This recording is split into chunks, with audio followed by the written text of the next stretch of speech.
Let's change the battery on this BMW F80. Grab your key fob, turn it on its back. Press on the tab as shown here. Slide the key blade out. Then use this tab at the top.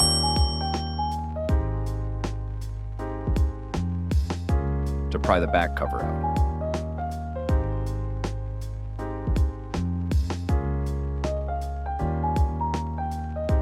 Once the back cover's out, you can pry the battery out.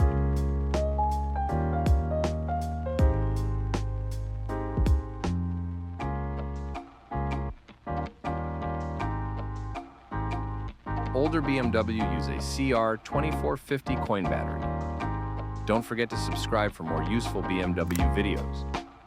Finally, insert the new battery. Snap the back cover on and slide the key blade in.